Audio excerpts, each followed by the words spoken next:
Hi guys, Mrs. Lansdell here again. So it's time to carry on our learning about the eggs and the chickens we're doing here. So I thought you'd be interested to see the incubator that these eggs are going to live in for a bit. So let me take the camera and I'll introduce Johnny again. There's Johnny. Hello. So Johnny, this is an incubator, right? So this is one you made. What did it used to be?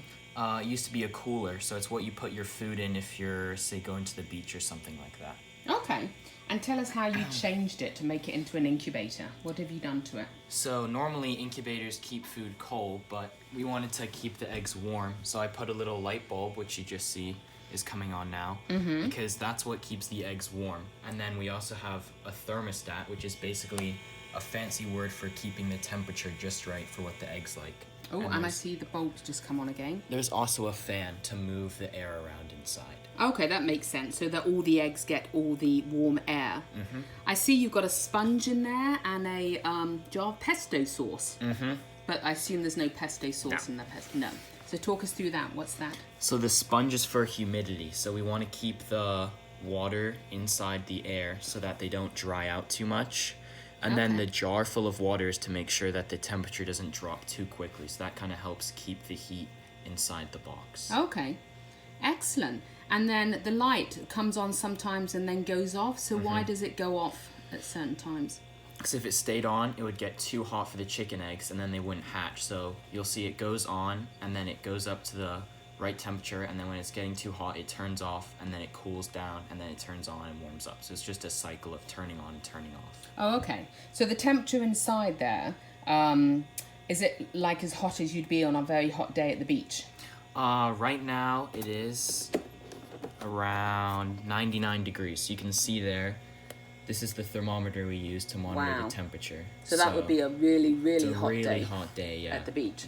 Now, would you want to keep taking this lid on and off? Would that be good for the eggs? No, you want to keep it on so that all the temperature stays inside, or else you'll let it out. So the only times you remove it is when you're turning the eggs 3 times a day, which is what we're about to do.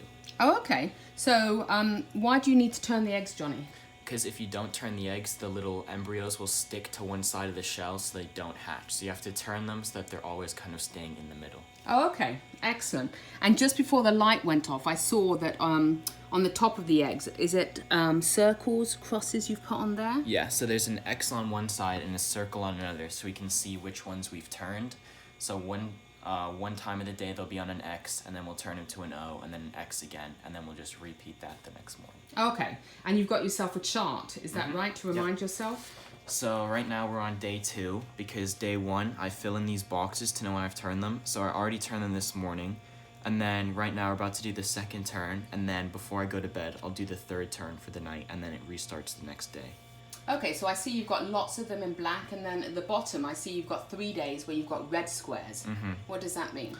So the last 3 days you don't turn them at all. You just want to keep the lid on and not take it off, because that's when the chickens are pretty much fully grown, and so they have to get into their special hatching position.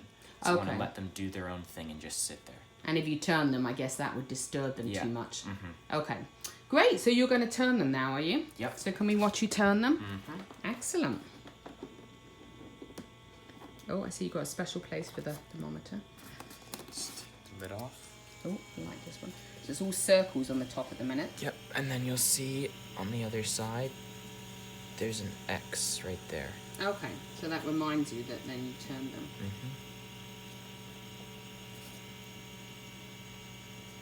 Now, I saw you went to the sink and washed your hands really well before doing this, Johnny. Why do you need to make sure your hands are really clean?